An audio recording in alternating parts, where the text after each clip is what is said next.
are bright and shiny in my mind.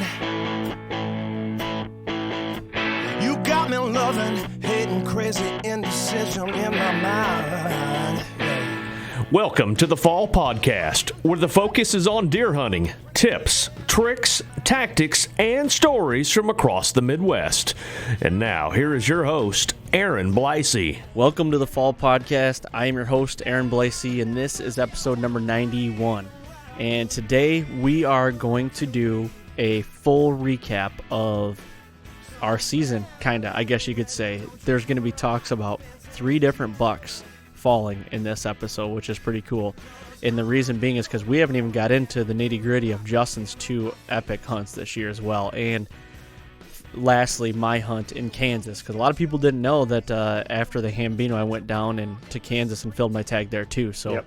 I'm excited, man. I'm ready to get into this. And believe it or not, you and I haven't talked much about your 2 hunts, so this is pretty new to me as well. So I can't wait to get into this. Yeah, we've got a lot to catch up on. I mean, we covered the Hambino as soon as you killed him, and I've just been running myself ragged here, trying to cover more ground and try to find one more hunt. But yeah, I've got 2 under my belt so far with the bow, and you've got 2 now. But yeah, I guess I'll just dive right into it here and get started with. It was I don't know. I've talked about it in the past, but I did hunt public land again this year. I didn't get any permission. I didn't do any leases. I know I was kind of excited and gung-ho about getting on a lease and doing some property management and running cameras and, between money and time and changing jobs. That's something else we haven't really talked about. I changed jobs. I know it's come up, but we didn't. Yeah, we brushed on that. We didn't really get into it. Yeah. Man, so I don't know where to start now, but I'll stick with the. Well, let's start. Okay, let's start like this. Let's start and say, let's brush back on the job changing, and let's get right into the hunt after that. Okay, so a year ago when I came on to the Fall Podcast, I was with Midwest Whitetail, which was a great run. It was short lived, unfortunately, and the only reason being for that is because I was approached about another position with another company that had some more benefit to it for me, and my wife in the long run with some insurance and, interest in the company. And just, I don't regret being at Midwest Whitetail. It was a great time, and I learned a lot from working with those guys. And, when I moved to Iowa, I didn't expect it to only last a year and a half, but I got an offer that I couldn't refuse, and I am now the content coordinator for Basemap. It's a hunting, fishing, mapping, navigation app, very similar to like an Onyx or a Hunt Stand or, just all those hunting apps that are out there now. And it's been great. I'm still filming, I'm still editing, and that's what I filmed all my hunts for this year. So with that, I'll go back into the hunt here and talk about that first kill. But as I mentioned, it was public land. I didn't end up with the lease. And I guess it was right about Halloween. I said, enough's enough. I need to really put time into this. I've got other hunts I want to do, and I need to kill my Iowa deer and get this over with. And now, before you get too far, I do want to throw some questions in here. Okay. Now, were you on the public land that you killed on last year, your old deer? Nope. I went in so there. So you're on a completely different piece. Yeah, I did do 2 hunts in there where I killed last year. I did 2 hunts early in October, and I only saw one doe and a couple of fawns, and I don't know if it was because it was early in the season, or if it's because that the private property to the north was all beans, so that seclusion of all that standing corn wasn't there. I don't know if that was a factor, but that piece does have a lot of water on it, and I know EHD was really bad in Iowa this year, so I did not really scout out that land at all. I didn't walk the creeks. I didn't run cameras. I had no idea what was in there.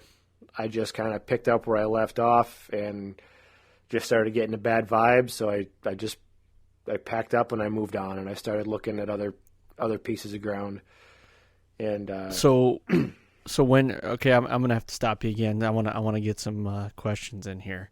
Okay. So when you pulled out of that public, what was your mindset then? Were you like, damn it, I got to get back to the drawing board? Or was it like, I'm going to go try a couple of these other pieces that I've already looked at, and, the rut was kind of coming, you were getting in the middle to the latter part of October. So you're like, are you thinking that you're running out of time kind of? You got to find a spot? Yeah, kind of.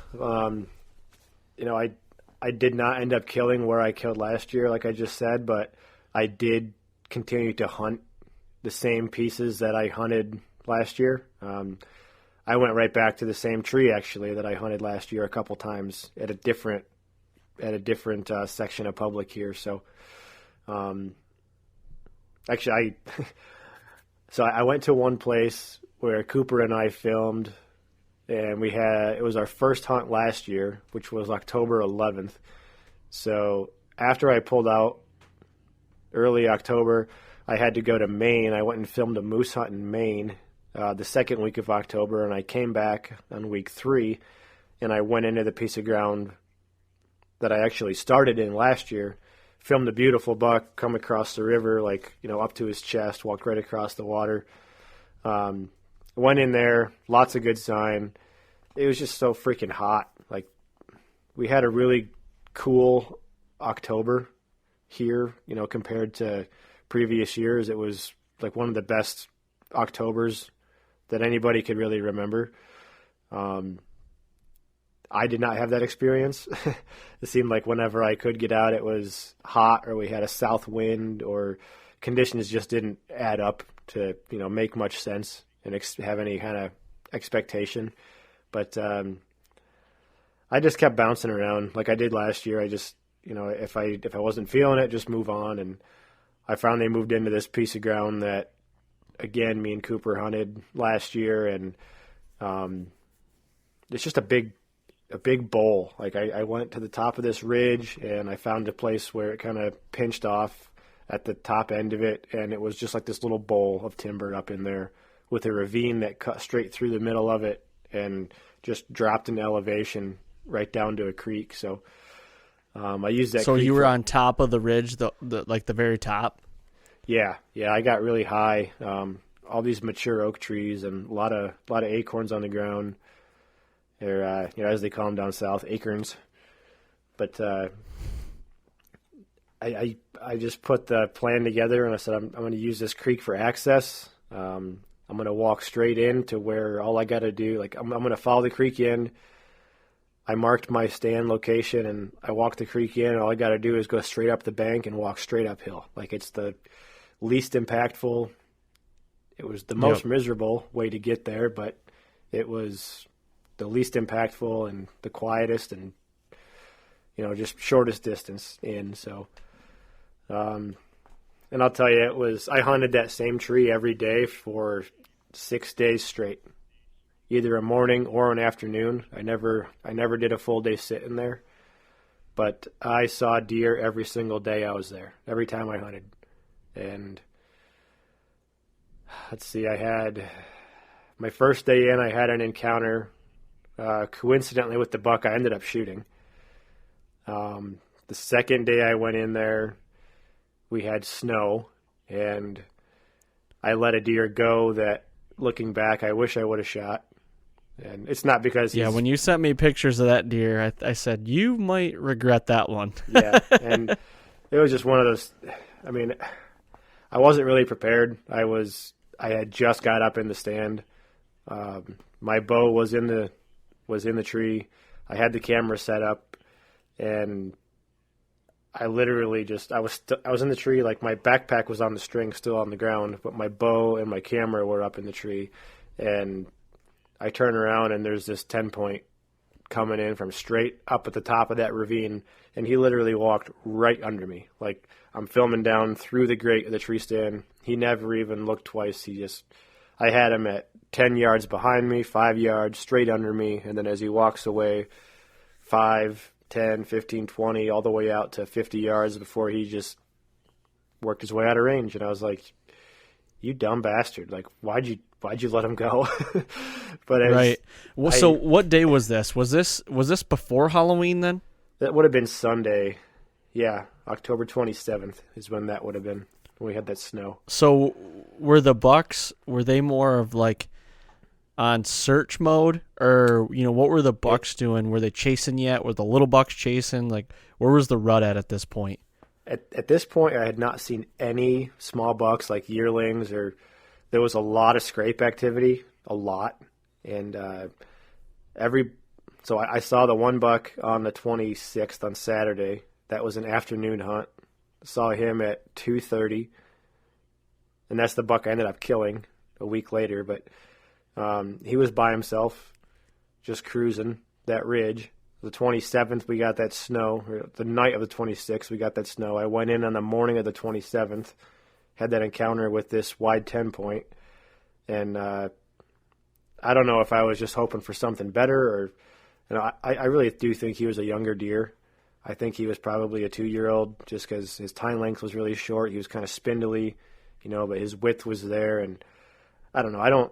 Hunting public land with no history of these bucks, like, I at least try to tell myself, just shoot a mature animal. Like, I don't want to shoot the first one I see, but I also want to move on and go to Wisconsin, and I was trying to get back to Utah. So, you know, I don't know.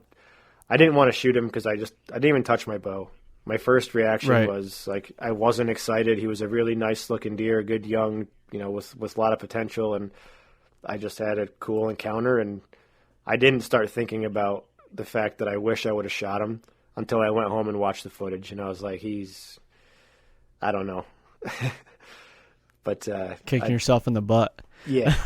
Yeah, I started to really second-guess myself and thinking maybe I might have made the wrong call there, but you know, what are you going to do? It was done and over with. Right. So what was the bucks using this bench for, this, you know, top of this ravine? Were they coming up and over it and going underneath your tree, or, you know, what was the main purpose of these bucks working over that hill that you were on? Well, when I first went in there, my thought process was that it had been super windy up to this point. So I wanted to go high and look for oak trees and hunt the oak or the acorns that might have gotten blown out or blown off the trees in that wind.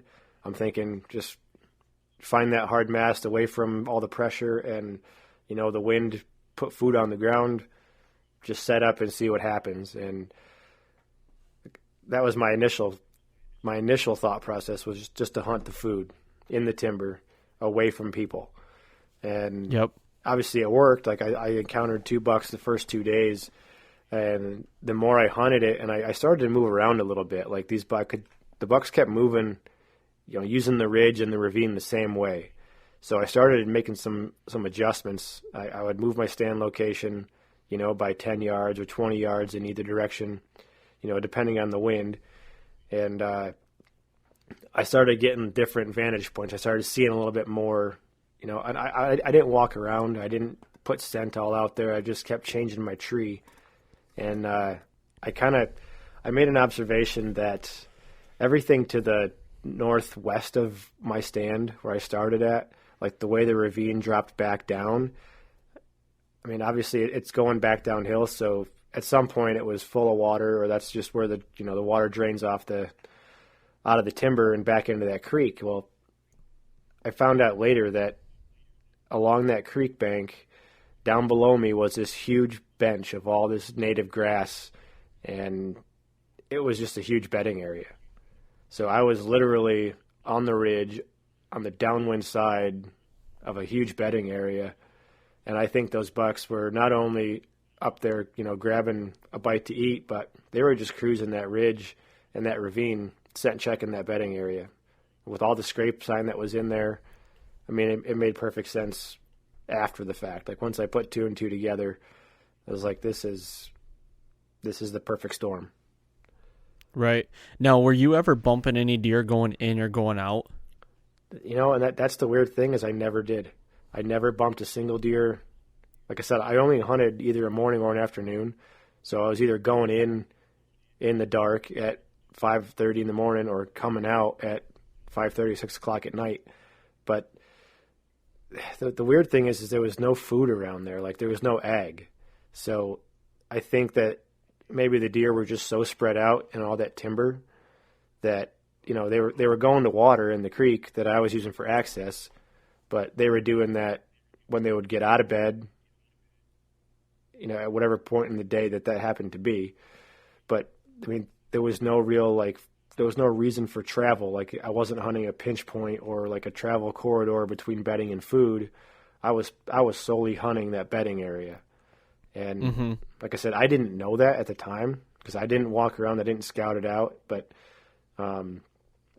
that's one thing I am going to do this summer because that place is, like I said, it's the perfect storm. And I saw one other buck in there. I had an encounter with one other buck on the third day. Or no, it was actually the same day that I saw that 10 point, the 27th. I saw another buck that day at about 9 a.m. that made me go, holy shit. Like, just out of range, or what was he doing? He was blasting through there chasing a doe, and I didn't even know I had him on camera. It was one of those things where I could hear him coming, and I just stayed wide, and I kind of just followed the noise, and he went streaking through at like 80 yards and chased her up on the hillside, up on the ridge side, and I knew I had a little bit of him, but I didn't know how good it was. And I came back, like I said, and watched that footage, and I was like, oh, damn. Like I'd love to hold out for that buck, but like I said, I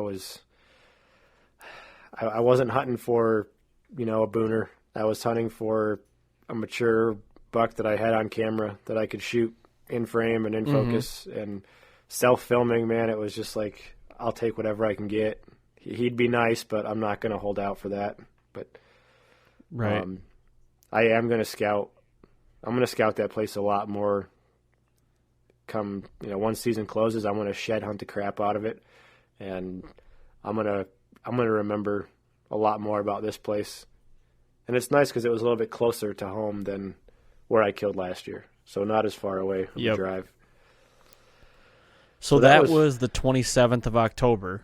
Yeah. And then you've got, Sweet November right around the corner. So how many more times did you hunt in there before you went in there on the 3rd? I hunted every day consecutively until I killed. So you hunted the same stand every day? Within reason, yeah. Within a 20-yard radius, yeah. Gotcha, okay. And why were you moving, 20 yards or so every time? Was it just wind related, or was it more like, just thought it was a better spot over there? The bucks kept moving through that ravine, coming from the same direction, exiting in the same direction. So that one that walked underneath me was the only deer that came from what would have been behind me. Everything else kind of quartered across it. They weren't running the ridge top. They were kind of just like scooting over the ridges, but kind of like these hogsbacks, and they were just they would drop out of sight. They would come up out of nowhere and then drop out of sight. And it's like I can't work with this, so that's why I kept moving. And if whatever the wind direction was, knowing where they were going to cross, I just had to pick a different tree at times. So it sucked because every single hunt for 8 days straight was a hang and bang in the same 20-yard radius. Like I said, which really sucked because it was a lot of extra work. But that can be tough, man. Yeah, and it was just a matter of having to be able to see them coming in the morning or know where they were going to go in the afternoon and just be in the right place, the right tree to get a shot. But I never saw any of those bucks again throughout the week. I started seeing more does. I started seeing a lot of fawns. I started seeing younger bucks, and I started trying to figure out why it was I was seeing these spikes and these yearlings, and I started seeing the same doe and fawn pair every single day, and I'm just like, man, this doe still has her fawn on her, so she was probably bred late, like Thanksgiving time, she's not going to be even close to estrus. I'm not seeing the bigger bucks because they're obviously a little bit older, and we kind of had that flurry of early, like an early rut here this year, like that Halloween kind of a trickle. First week of November. Yeah, that little trickle. So I'm like, man, these bucks I've already seen have locked down does, and that's why I'm not seeing them right now. So it was, and I still think that was the case because it was another 5 days before I saw another buck. You know, a potential shooter buck, I should say. Mm-hmm. And at this point, it's the weekend, so Allie's hunting. She can only hunt on the weekends. So she's primary shooter. And we go in on Saturday, and I'm trying to remember. I think we went in for a morning hunt, and we saw one of those, we saw that same doe and fawn, and we saw another yearling buck, just like I'd been seeing. That was on Saturday the 2nd, Saturday morning. And we did not hunt Saturday night. We didn't hunt Sunday morning, and we decided to hunt Sunday afternoon. So this is the third. And we go in, we leave the house at noon, and we go back in there and set everything up again, and you know, I'm getting my shots, and it's only like 2:30, and we've got a long sit ahead of us, and we go, I don't know, till 3:30, 4 o'clock before we see our first deer, and lo and behold, it's that doe and fawn, and we see a yearling buck, the same one from the day before, kind of checking her out and just being a little idiot. It was probably, I don't know, 4:45, and we're 90 degrees from each other in the tree, and she's facing the ridge, and I'm facing down the ravine, and she says, "Buck," and I look up, and I could see antlers coming from the same direction that the deer, like I said, they'd been coming from. It's, you know, they come up out of nowhere, they disappear. Well, this one came up out of nowhere just like the rest of them did, and you know, we're trying to talk and saying, do you want to shoot him? And she says, yeah, if he comes over here, and I'm filming him, and, you know, I'm trying to call out ranges for her, and the deer ends up working up the ridge and not coming into range, and I hear footsteps, and I look behind me, and there's 2 more bucks coming, and I said, Ellie, there's 2 more back here on my side. And she goes, oh, yeah, little guy. I said, no, shoot the second one. And she goes, what second one? She didn't see him. She didn't see the second one. And then I hear in my headphones, and she goes, oh. So she finally saw him, and I'm like, I said, you got to shoot that deer. And she said, okay, if he comes over here, I will. And at this point, he's already 40 yards. I'm like, what do you mean if he comes over here? He's here, you know? And yep, he's not coming any closer. Yeah, well, he did come closer, and I said, do you have a shot? And she's like, no, there's too much stuff in the way. And at this point, he's broadside looking at me, watching me talk to her. And I look at the camera, and I see the little green squares lit up, and he's in frame, he's in focus, and he's broadside at 31 yards. And I'm like, game over. I'm doing it. So I grabbed, I'm on I got a lone wolf alpha that I hunt out of as my hang and hunt setup. So it's got the bow holder in the grate. Because we can't, in the platform? Yeah, in the platform. Like we can't put screws in the trees here, so I can't use a bow hanger unless I engineer something where I strap it to the tree. But anyway, I check framing, I check focus, I grab my bow, and I hook up, and I pull back on him, and he ducked my arrow a little bit, and it was like that high shoulder shot where yep. You just kind of hit that right nerve. I mean, I got plenty of penetration. I hit his lungs, but he dropped right there in his tracks, and it happened so fast. Like she was the priority shooter, and trying to coach her through, and here I am presented with the shot all of a sudden in a matter of seconds, and you know, it was cool. I admit it was probably one of my favorite hunts because she was there. Like, you know, we talked when you were here. We had her on the podcast, and you know, we tried to get her to be the one to shoot, and it worked out that I was able to shoot. But we were together, and she got to watch it, and you know, she was awesome. She helped me drag it out. She was all into it, man. It was like hunting with my buddies back home again. It was perfect. Right. Now you understand what's going to happen now, right? Yeah, like she's you gonna took shoot a deer booner. from her. Well, that too, but you took a deer from her, so now she's going to think, or she's rightfully titled to next year's rut, primary shooter until she kills. Yeah, that might be the case. I mean, if I'm around Iowa, you better be around Iowa for a couple more years at least. I mean, if I'm not filming somewhere. But yeah. Oh, right. Yep. Yeah.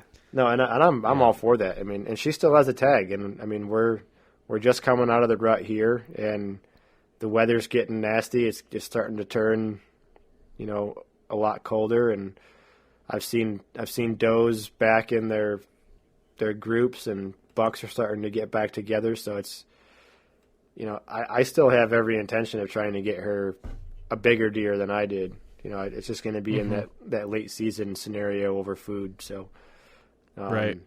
Might have our work cut out for us to try to find food on public land, or, maybe take advantage of some resources and see if I can get her on some private land and see what we can turn up.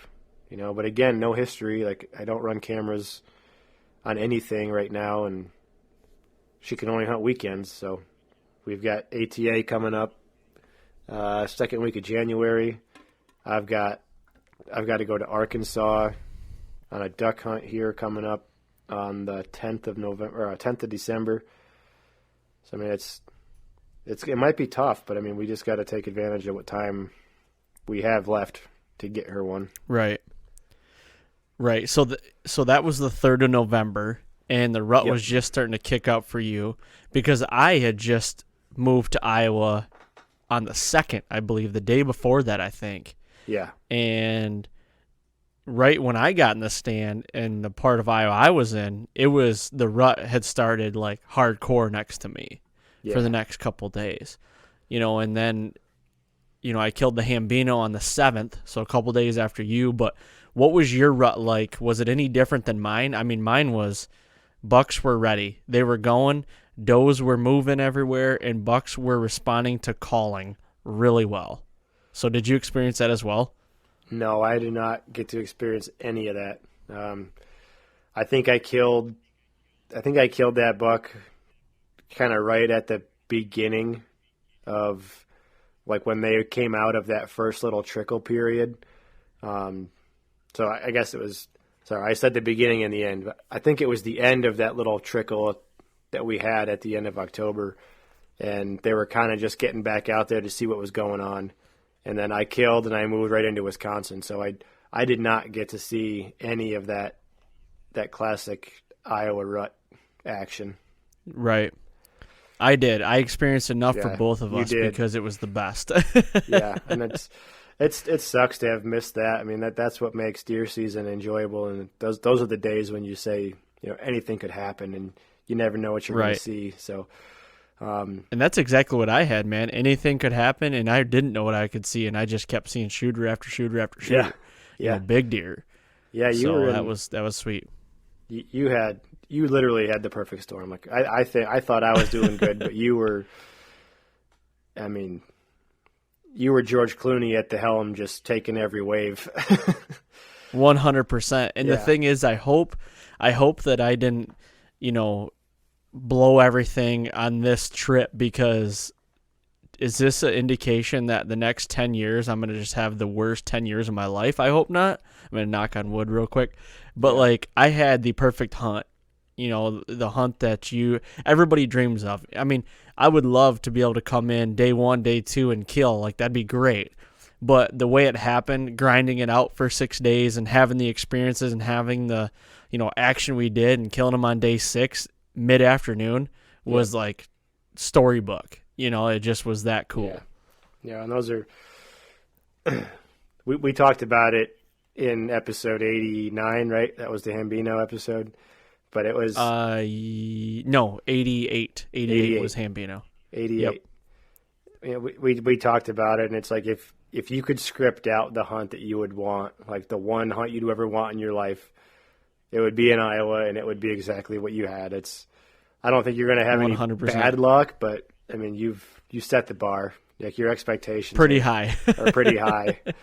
And yep. that's the kind of way that was for me last year when I rattled in that buck on the ground and shot him with my bow, by myself and filmed the whole thing. That was like, hell yeah, that's how it's supposed to be, and it was. I wouldn't have wanted anything different.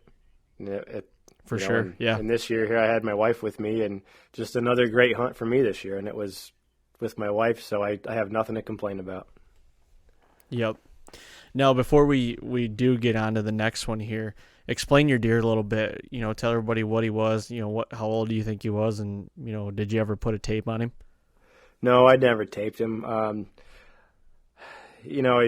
think he's a 3-year-old.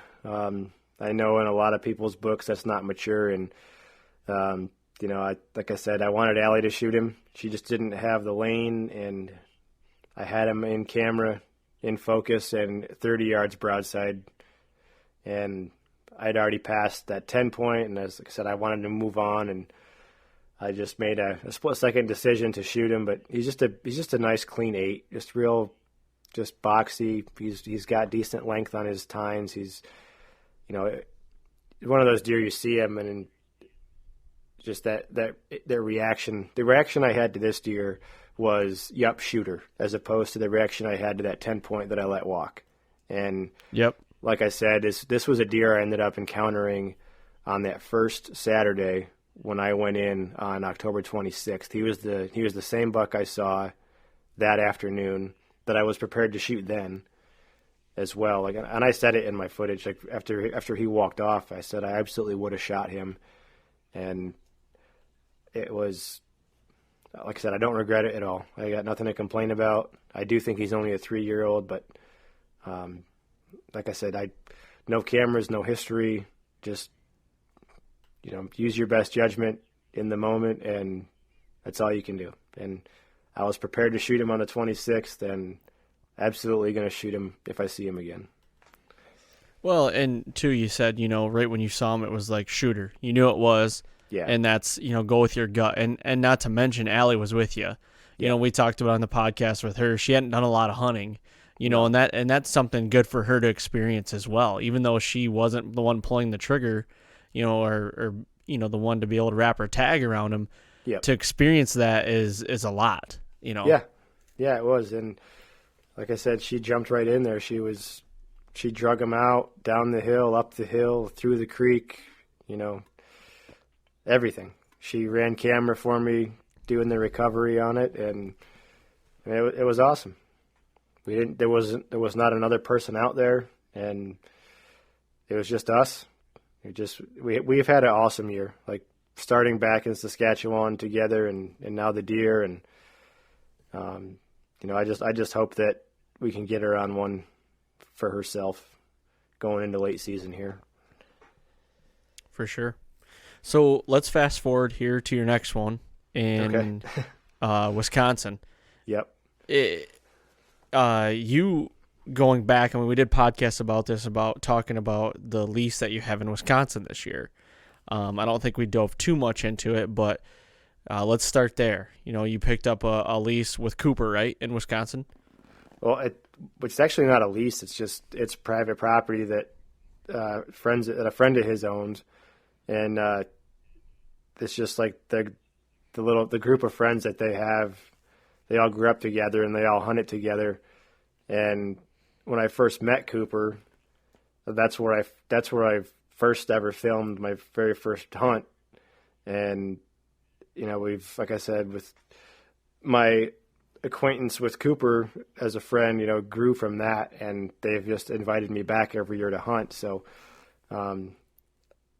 my only investment into this land is tree stands, a couple cameras, and food plot seed and sweat. So I just try to do my part to honor the invitation to hunt, and it's super lucky. Basically a permission farm, and we all just hunt it together and try to figure things out together. But you guys had some studs on this farm, though. You were sending me pictures. Oh, yeah. There's some big deer on this farm. Yeah, it's 3 separate properties. Like, they're not all conjoined, but between the 3, it's a little over 2,000 acres, and 2 of them are just huge tracts of running timber, like huge ridges and deep ravines and just nasty. I mean, it's so hard to figure these deer out. I don't even know what to compare it to. There's no edge habitat. There's no ag. It's all timber. You know, I'm talking 500-600 acres. It's like, you've been to Saukenok in Illinois. It's like that. You know, like, it's a lot higher and a lot deeper. So That's crazy, because that is a woolly beast, man. Yeah, it's so hard to figure out. Like, Cooper and his buddy Dylan, they run the Cuddy Link system in there just to try to stay out of it. You know, you go in there one time and set them all up and make sure they're all linked and hope for the best. You know, and those are the pictures I was sending you. And I mean, there's 160s to 180s, and there was 190 killed opening day of gun season right across the road from it. That's unbelievable. You sent me a picture of that deer too. That was a stud. Yeah, he's giant. It was a cool story, because the guy who shot that deer, he was at deer camp Friday night, and he was showing me pictures of that deer. He said he shoulder shot him during bow season mid-October, and then opening day with a rifle, he had a chance. He got him with a gun, the same deer that he wounded, shoulder shot. That's crazy, man. I didn't know that. You didn't tell me that part. Yeah, he went 186, and he's a stud. Wow. But, so when you went into Wisconsin for this trip, where was the rut at for you at that point? Because I do remember, you know, I killed the Hambino on the 7th, and I was told when I left on the 8th to go back to Kansas. In Iowa, the rut like shut right off the next couple days. Like, it was just like gone. Well, I think that's what I walked into Wisconsin. So I killed in Iowa on the 3rd. I took the 4th off, which was a Monday. I didn't hunt. And then I went to Wisconsin on Tuesday, the 5th. And I didn't end up killing until the 13th. So a week and a day later, 8 days later. But that whole week, like, I hunted the night of the 5th, the 6th, the 7th. I hunted all day on the 8th, half day on the 9th. Like, I mean, it was grueling, man, because it was a grind. Oh my God, was it ever? And all of us were hunting. Like, Dylan had the week off. Cooper was hunting. He had his intern there. They were filming for Cabela's, and it was like nobody was seeing anything. And it was, you're just, you know, you're adding insult to injury, and nobody can figure out what the hell's going on. And it was like, I just came off that kill, so I was like, yep, momentum, like we're going to keep this going. Right, yep.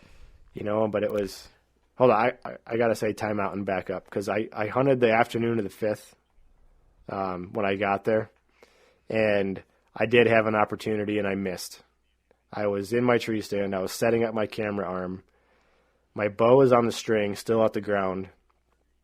Like, I wore my backpack up. I took the tree arm out of the backpack. I'm setting it up, and I hear a deer blow, and I look behind me, and it's like this 2-year-old 8-point.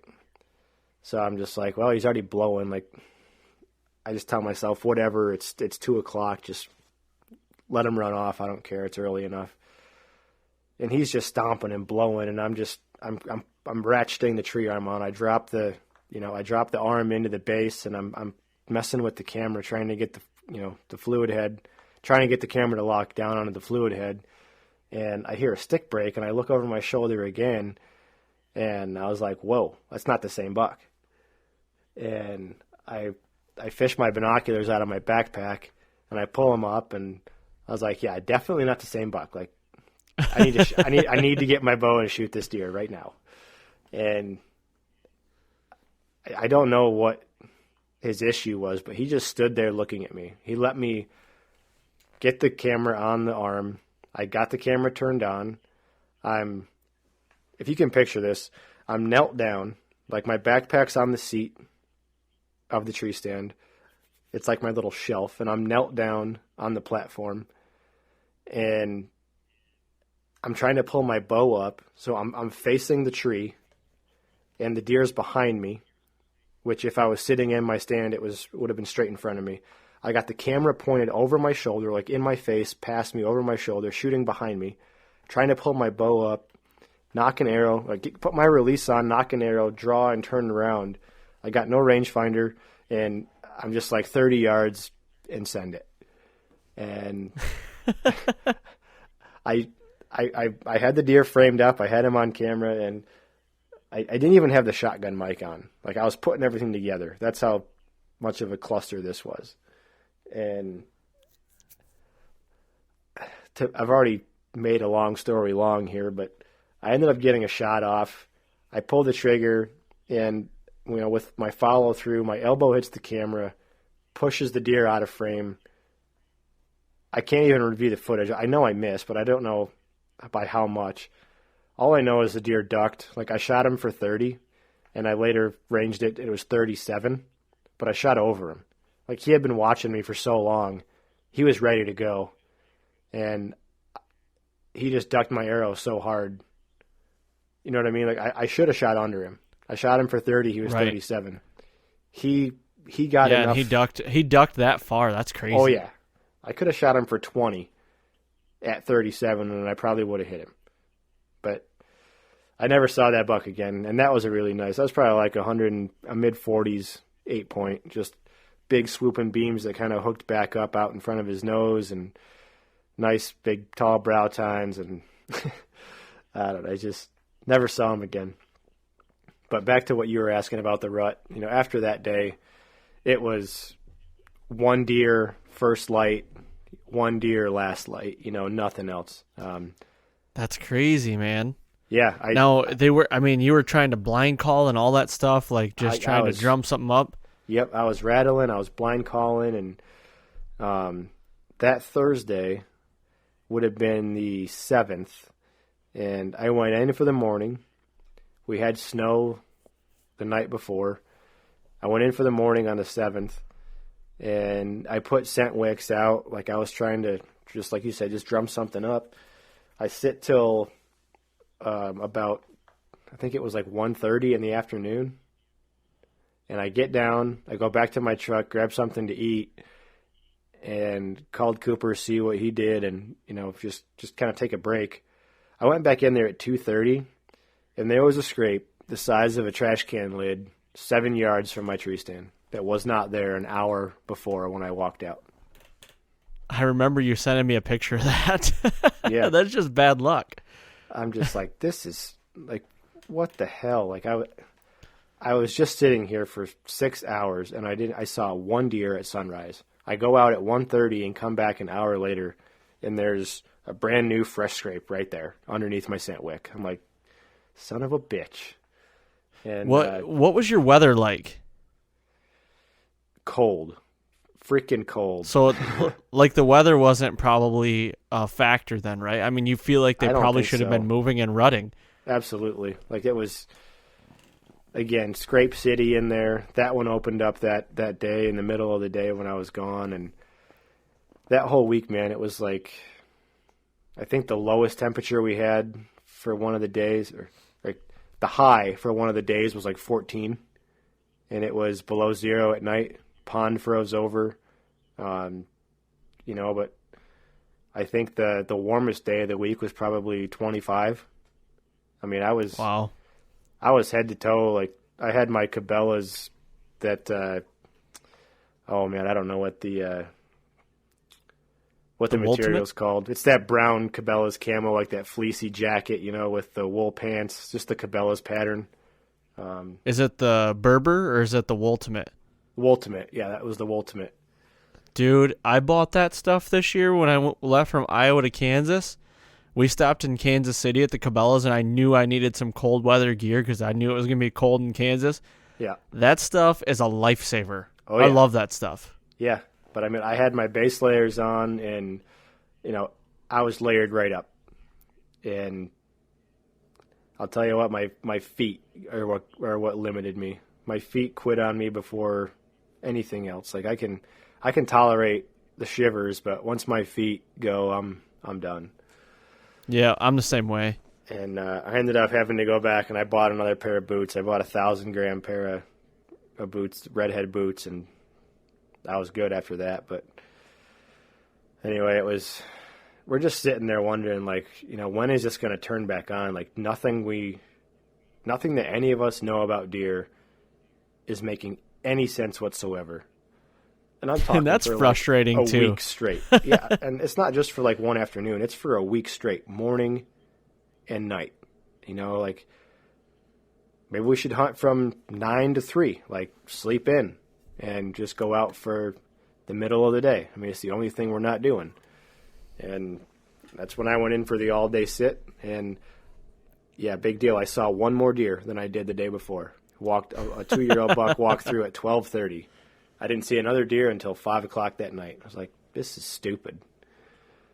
You start questioning, like, I just bought these boots. I've been away from home again for another week. Like, I should be doing more work than I am. Like, I'm not, I'm putting so much stuff off, and it's like, this is dumb. But I told, I don't know if I was telling you or telling Cooper, but it was like, I understand what it might feel like now to be addicted to gambling. Like, I've never had an issue gambling, but I think I can understand what it feels like, because it's like Yeah. you got to go out that one more sit, like one more hunt. I'm going to push it till tomorrow morning. I'm just going to go out tonight and leave tomorrow. Like, that one more chance is all you might need to change it, and I started laughing at myself, and it's like, this must be what it feels like to be addicted to gambling. Like, one more roll of the dice. Well, it becomes comical, though. I mean, really, I it know. does. It's like, and I you don't put so mean much to, time. I don't mean to sound like I'm poking fun at people that are addicted to gambling. Like, that's an issue. Don't get me wrong.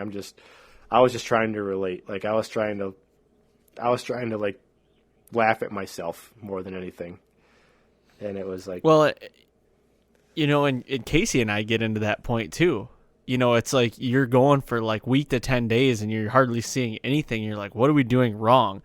yeah. And I actually had a guy ask me, because they did their first out-of-state hunt and got a hold of me and asked me, and was like, we're grinding it out down here. Like, what, like, you got any advice of like what to do to kind of get out of a slump? And I said, honestly, this sounds really weird, but what I like to do is, I'm a soda pop connoisseur. I really like my Mountain Dew. So Okay. like, I'll go to the store and I'll get a Mountain Dew, a fountain Mountain Dew. I know it sounds really weird. And I'll usually get like, like some sweets or something like that, some candy. I don't eat a lot of sweets, but I'll get like a Reese's or something like that, because the Reese's Christmas trees and the Reese's like Easter eggs are the best. It's because of the peanut butter to chocolate ratio. That's why they're that much better. But anyway, we won't go down that line.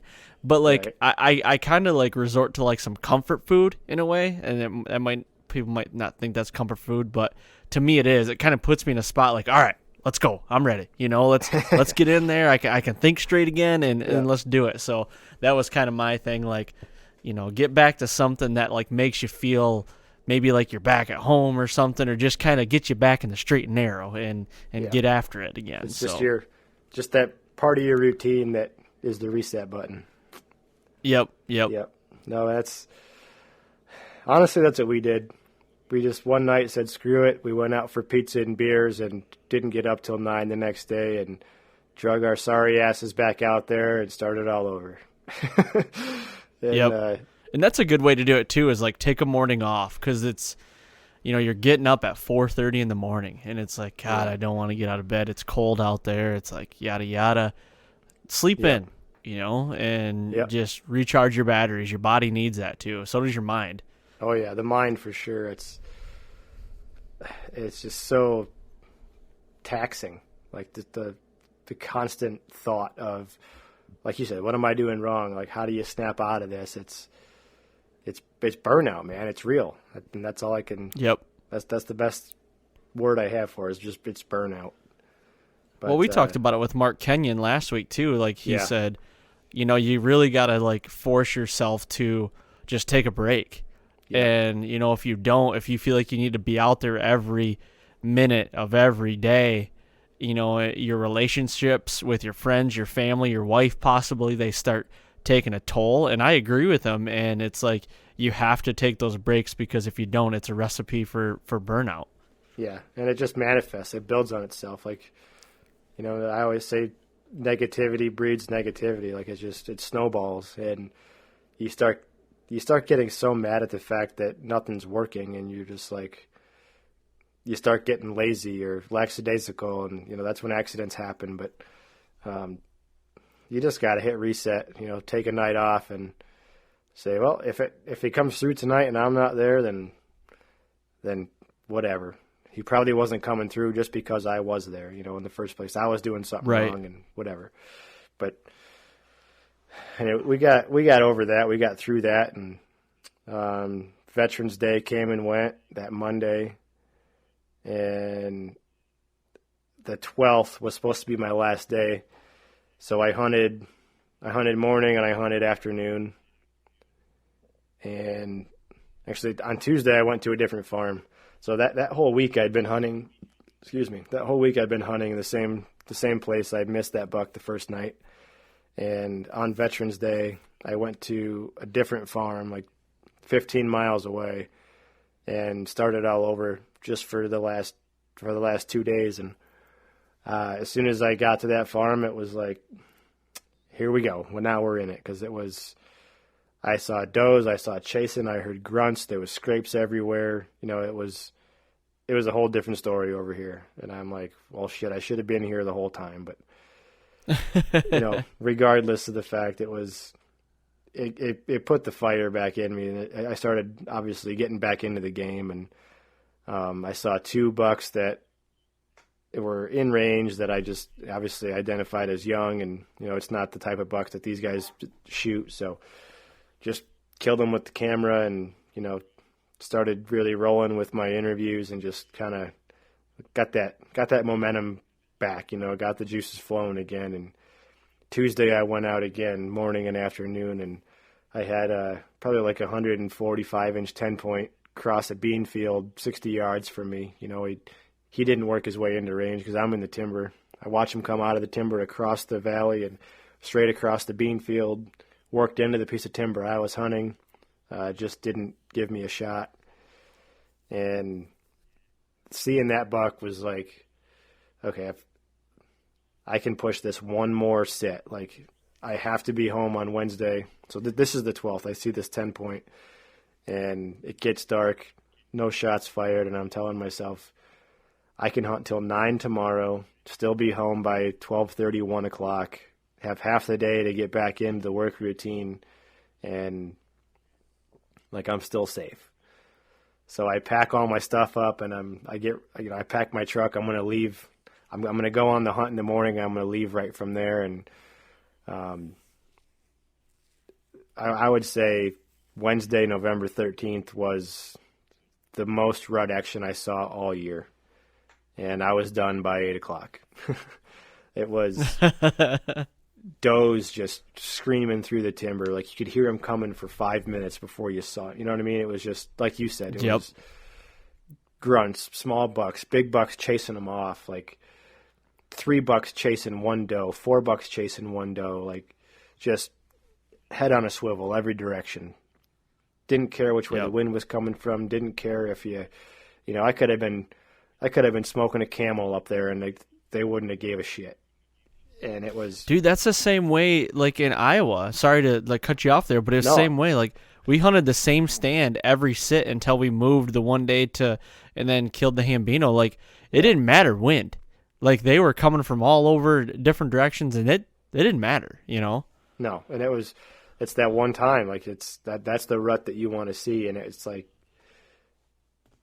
I don't know what the deal was, but the buck I shot, he came up out of a big ditch all by himself. Like, after all that commotion was over, it was 8 o'clock on the money, and I got 2 minutes and 35 seconds of pre-roll of him as he's walking up. He's in frame, in focus, all the way in to 10 yards, and I just grabbed my bow off the hanger and I pull back. He had his head twisted around, so I shot him on his left side, and he had his head twisted around to the right, and he was like itching his hind quarter on the right side with his antler. So I had his blind side. I drew back, and he put his head back around and kind of lip curled a little bit. He took 2 steps and just opened up that front shoulder, and I just drilled him at 10 yards with the sever, and he might have went 60 yards. And I mean, it was, again, I was filming the whole thing. Like I said, it was in frame, in focus right there, 10 yards, 8 days later, and in the snow. Like, it hadn't started snowing yet. I'm sorry. I shot him, and in the time it took me to text Cooper and call the guys and go back and pick him up, show him the shot, and say, oh yeah, he's dead, no doubt. Like, grab the cameras, let's go get a recovery. And we get back out there, and there was 1.5 inches of snow on the ground, covered up all the blood. I remember because you sent me the clip of you shooting him with no snow, and then it was like an hour later you FaceTime me and you found him, and it's like snow all over. I'm like, what the hell is going on? It was a blizzard. Like, we were taking pictures in the cornfield, and like I had to keep wiping them off. Like, the pictures are it's snowing sideways out there. They made for some really sweet 120 shots, head turns and that kind of stuff. But I knew he was dead, so it had been snowing so much that we just went in there to do a body search because it covered up all the blood. And if you stepped on the trail, like, in your footprint kind of pushed the snow into the blood, you'd see it. But Cooper's dad actually walked right up on him. He was 5 feet away and didn't even see him. Cooper goes, wow. I'm just going to pretend like I didn't see it. And his dad, Jeff, was like, what are you talking about? Is Justin standing by it? Like, we'd split up a little bit. Cooper's like, no, it's right there. And Jeff's like, what are you talking about? Like, where? And he turns around, he points, he's like, right there, like, behind you. It was 5 feet next to him. It looked like a log, just covered in snow. That's crazy. So now, do you think that pressure system coming in, that weather coming in and the storm, do you think that had those deer up and moving that morning? I'm sure it had them up, yeah, and that's probably what kind of had things, stirred about. But that one pressure system is not what put does into estrus, but it's definitely right. Probably right. It's what got them on their feet, in my opinion. Right. And that's what I was thinking is like. Yeah, I mean, the storm's not going to put, like you said, does into estrus and just like the rut's going to turn on. The rut, no matter what the weather is or temperature, the rut is always happening at that time. It just might happen after dark, or happen at a different time. That's what, like, I got to tell myself that also. It's like, it's not like the rut just doesn't happen every year. I mean, it can't happen. It has to happen. And it's going to happen at that time frame sometime every year. You just might not see it in your area, or it might just happen after dark. Yeah, and that's I haven't figured it out. Like, I don't study it that much, but I know that has a lot to do with, a lot of people put faith in the moon phases, and you can look at the calendar, and some people can figure out if that's going to happen, if your peak rut activity is going to be at night or not.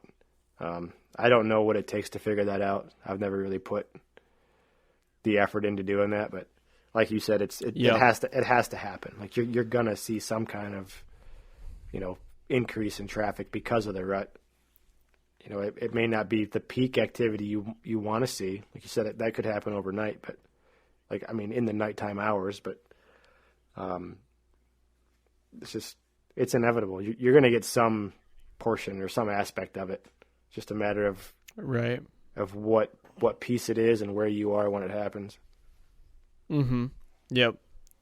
I'm one that, like, I get a moon guide every year. I knowing what the moon phase is, and I know you were texting me a whole bunch like, hey, what's the moon phase for today and the next couple days, and I like looking at it. I don't know how much merit I really put in it, but like, to go through all of my decisions, like, because the moon guide, if nobody knows what the moon guide is, it kind of tells you the peak movements of when the moon is, overhead and underfoot and or under toe, I guess you could say, foot or toe. And it'll tell you too, like if it's good in the PM or AM, and it'll give you a couple different suggestions of where you should hunt, whether it's field edges, bedding areas, or transition zones. And honestly, like, when I killed my big deer in Iowa, I believe the peak movement time was a little off, but it was right on the fact that I shot my deer in a red moon, and then it was right on the fact that the stand selection, a transition zone, was where to sit. So that was right. But I don't know, like I said, I don't know how much merit I put into it, but it's something that I do look at. That's good to know. I didn't realize you were on that red moon phase when you killed. Yeah, yep. Nice. No, man, but so, I mean, you've got... I think this deer I killed in Wisconsin was a solid 5-year-old. He's not a giant as far as the rack goes. He's another 8-point, but he's just like that.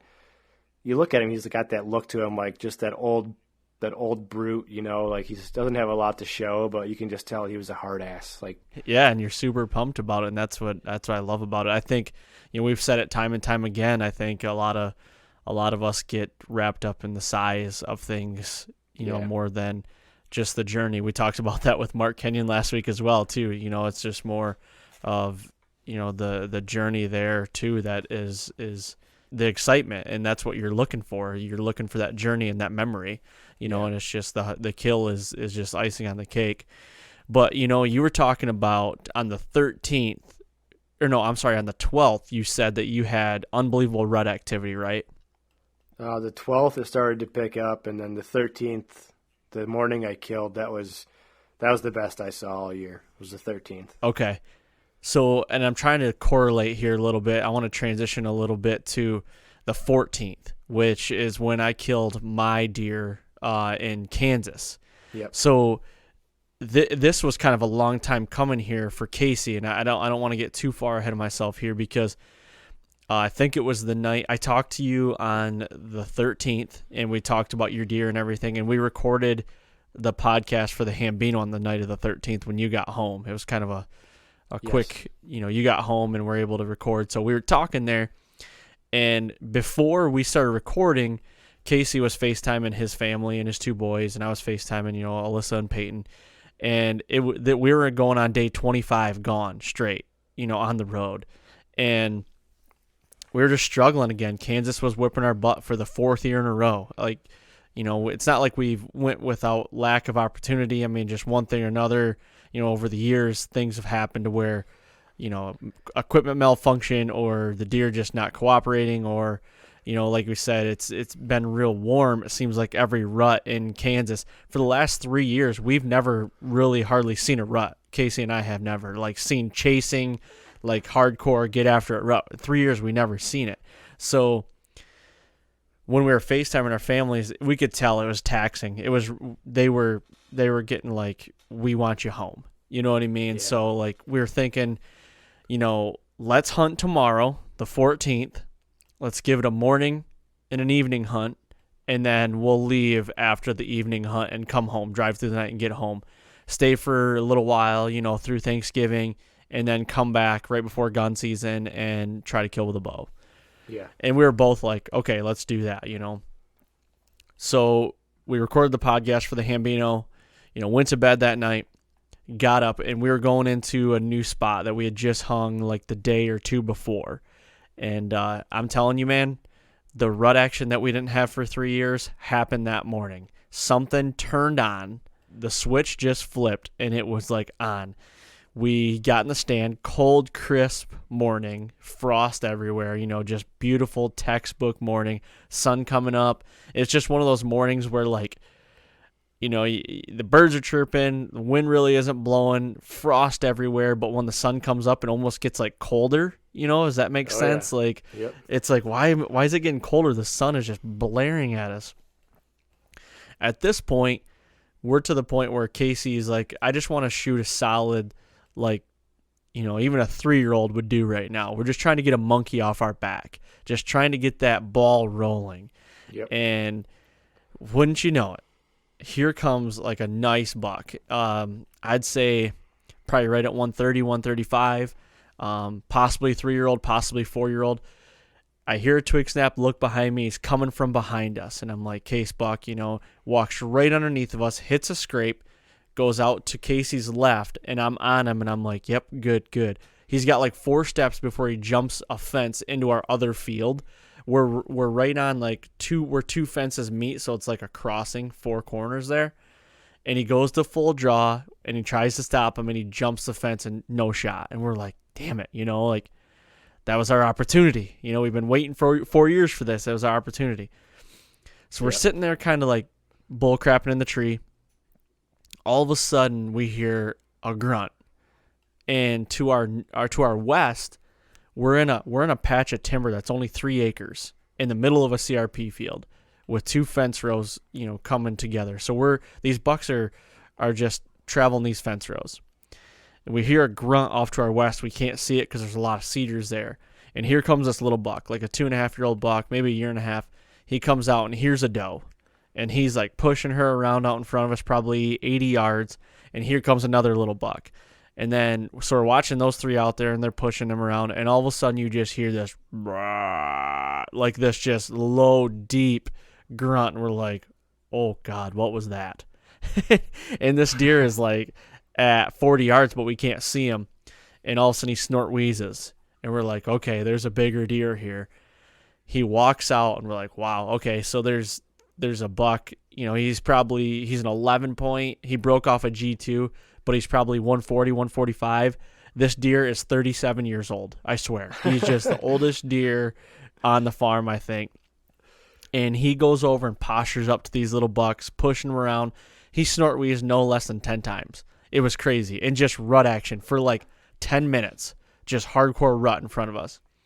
So he's trying to get this doe away from him. Well, they go farther to our west where we can't see him. So we're just trying to listen. And you just hear brut, brut, brut, and then snort wheeze and chasing. All of a sudden, the doe runs right in front of us at like 25 yards down the fence row. And we're like, this buck's coming. He's coming. Get ready. He comes out 46 yards. Casey puts a pin on him, shoots him, jumps the fence, runs underneath our tree, and dies 30 yards behind us. Done deal. We're like, awesome. Like hooting and hollering in the tree and everything. And we do all of our production stuff. We get down, actually realize that it's a buck, sundown, that we've been hunting for 4 years. And when we first got the farm, he was 4 years old, so we thought he was 4. So this year he's an 8-year-old, and he's going downhill. Like he last year he was probably in the 150s, probably as a 10. This year he's probably right at 140, and he had a bad injury last year in his shoulder, and we think that injury, all of his nutrients and everything went to that injury to get his body back in health, right. And his antlers that wasn't like he was a bad deer by any means. I mean, he's a solid deer, old, mature deer, and he wasn't what he was. He's just kind of an older man instead of like a young stud or a middle-aged linebacker, if you will. And so that was exciting. We did all of our production stuff. So we're like, okay, game planning for tonight. What do we want to do? And I'm like, well, I'd like to jump in a stand if we can. If we're still going to leave tonight, let's pack. And I'd like to jump in a stand and just see what happens. We might be able to tag out. And so Casey had to go into town. He had to get his oil changed because he was already over on his miles. And he's like, if we're driving 700 miles home, I got to get my oil changed. So I'm like, okay, you go do that. We took care of the deer. You go do that. I'm going to go dump footage. I'm going to take a shower, get regrouped, get ready for this evening. Well, his oil change took a little longer than expected, and now the time has changed, so it's getting dark at 5:30. He gets back at 3:30, 3:45, and he's like, you ready to go? And I'm like, I had already wrote this off, like, all right, not going to go hunting. I'll just eat my tag for right now. When we come back for gun season, I'll go bow hunting. And I had everything packed. He's like, you ready to go get in a stand? And I'm like, and I hem-hawed. I'm like, well, we could probably just pack up and leave if you want. And I'm like, you know what? By the time we get to a stand, we're probably going to have about maybe a solid hour of light. It's the rut. We had great rut activity this morning. I literally told him, I said, I guess all we need is like 15 seconds, right? And he goes, yep, that's all we need. So he's like, where do you want to go? I'm like, let's go to the road stand. This stand I call the road, or we all call the road stand. And all year, nobody's hunted this farm this year because we got 4,000 acres. So it's just him and I hunting. And, all year, all fall, when we were running a camera in there, we had bucks after bucks in there. but nothing was like, there was no like giants in there. Not that I'm looking for a giant, but there was no like, whoa, those kind of bucks. The bucks that were in there were young bucks, and there was like old shit rocket deer, like just the deer you want to kill. You don't want them like really breeding. You're looking at 120s, 125s that are 5, 6 years old, 4, 5, and 6 years old. So at this point, I'm like, I don't care. I just want to shoot a mature deer. That's it. I'm not looking for a giant. I'm just looking for a solid hunt, and I want to shoot a mature deer. I've never killed a Kansas buck. So we go to the farm, we pull in, we get the Ranger out. We literally drive the Ranger like 65 yards from the stand. And I was like, oh, screw it. And it's electric Ranger. So we drive right in there, walk in, and I climb up the tree, and it's 4:22. I climb the tree. Casey climbs the tree. I look at my watch right then. My bow's still on the ground, and we're just putting in the tree base. And I'm ratcheting the tree base as he's getting the arm ready. I pull my bow up. It's 4:22, like I said. And I pull my bow up and put it on my hook, and I just knock an arrow, and I got my bag on my chair, like on my seat, like you said you had that one, that set you were in, and you were like, it's the morning where you had that big deer, right? Yeah. When you had it, you were like leaning on the platform and everything. So that's what I was doing. I'm just digging stuff out of there. I was giving Casey some cameras and everything, getting ready. And he looks up, and I just hear him click the camera into the base. And he goes, buck coming down the road behind me. He goes, old deer, shooter buck. And I'm like, oh, God. Like, where? Can I move? And he goes, you can move. This deer's at like 40 yards already, walking down the road at us. And it's an old logging road. And it's right in the middle of the timber. So I look, and I'm like, okay. Didn't even pick my binos up. I'm like, he said he's a shooter. He's an old deer. And I look, and I'm like, yeah, he's a pretty solid deer. Grab my bow, and I go to pull back because he's already at like 20 yards walking. And I didn't turn my Garmin on because we just got in the tree. So I reach up and I flip that on. I pull back, range at 17 yards, and I try to stop him. And he will not stop. And he walked right to the base of my tree. Casey's filming, finally, because he's trying to put the batteries in. He's trying to get all these other angles going, and it was just a debacle. He's at like 4 yards because I ranged him with the Garmin, and it said 4 yards. And I couldn't shoot him at one point because he couldn't film him. And he took like 3 steps. I think he ended up shooting at 6 yards or something like that. And I stuck him, ran 30 yards, piled up on camera, and we were done. And I looked at my watch right after that, and it was 4:28. So literally like 6 minutes, 7 minutes, whatever, we were in the stand. And we were done. We tagged out in one day in Kansas. We've been waiting 4 years for this, and now it's happened in one day. So it was pretty exciting. Like we just said, though, it's like it's going to happen. It's just a matter of where you are when it does, and when you guys are finally there. And I mean, that's all it takes. Yeah, and to describe this deer a little bit, he's a deer we had on camera. He's hardly got any brow tines. He's no tine length really. He's got huge bases, but his bases like whittle down to his beams. Like, it's really weird. It's almost like his pedicle bases are like to a different deer than him. But he had a really gray face, and like in Casey's words, he just looked like an old man walking, and like he hurt every time he walked, And we figured he was probably 4 or 5 years old. That's what we were thinking.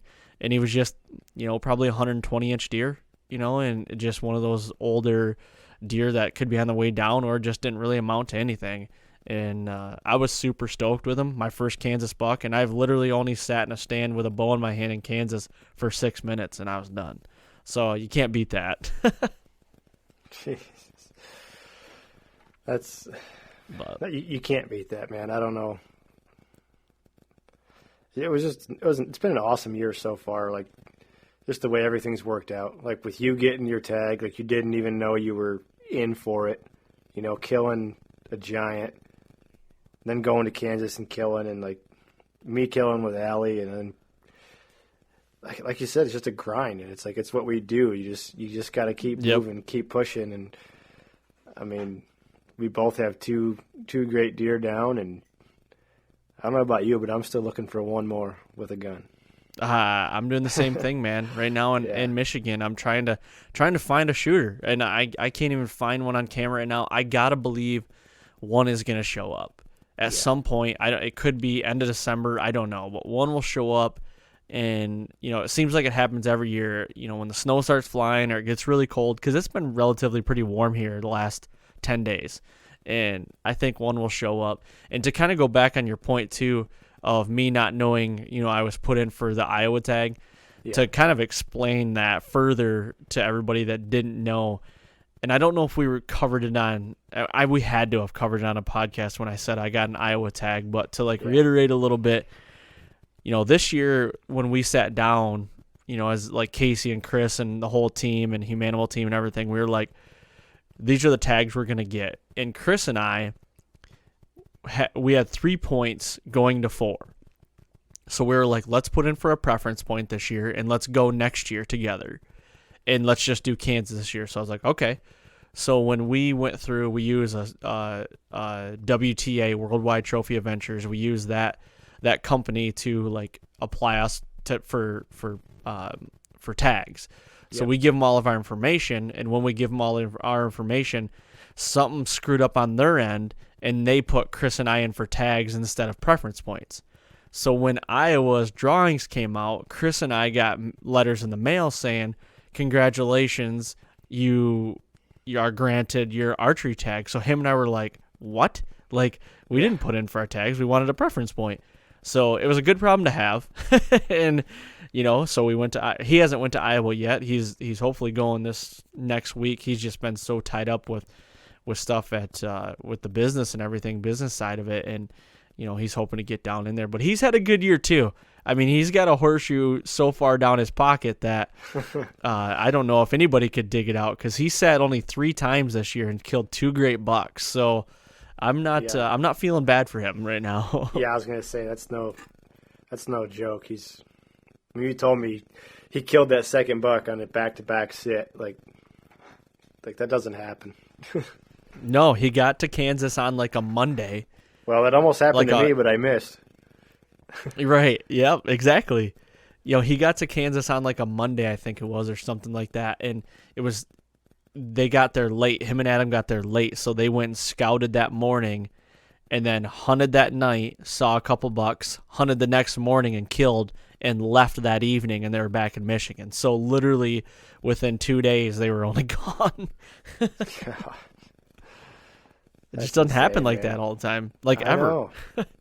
I would generally agree with you, but it happened to me this year. And I just realized that. I don't know why I'm just now realizing that. I killed on the 3rd. I took the 4th off. I drove down or up to Wisconsin on the 5th in the morning, and I missed that deer at 2:30 in the afternoon on the 5th. I could have killed a deer on the very next sit in a different state. Yep. And I screwed the pooch. Screwed the pooch, man. Oh, yeah. But yeah, got to earn it, I guess. Right? Yeah. It can't be easy all the time. No, it can never be easy, really. Well, cool, man. I mean, you got anything else to add to this? We're getting to about an hour and 20 minutes here. You got anything else to add? Not really. Just I'm going to keep plugging away and hope to get Allie back onto something. She's dead set on killing one with her bow. She doesn't want a gun hunt. She doesn't want a muzzleloader hunt. If we don't kill one here before archery closes, she's going to go back out starting December 22nd. And we can use a bow again during the muzzleloader season. But she's got her sights set on a bow kill. So there's no talking her out of it. That's good, man. I don't blame her. I don't blame her either. She wants it so bad. And I mean, just when Keegan and I were down there doing a podcast and just bullshitting with you guys and talking to her about it, she wants it so bad. And she killed a good bear this year too, so with her bow. So that's, kind of feeding off that as well, getting the ball rolling. So I'm pulling for her, and hopefully she can get that done. Give Allie all the luck from me and tell her good luck and get after it. And this obviously won't be the last time we're talking.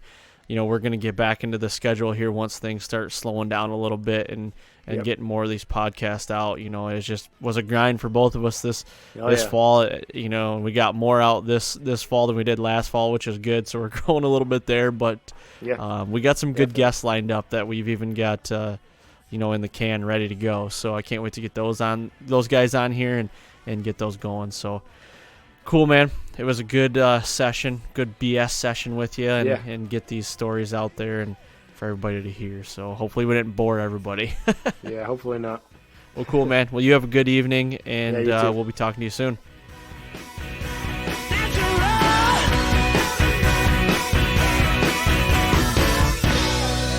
I am natural.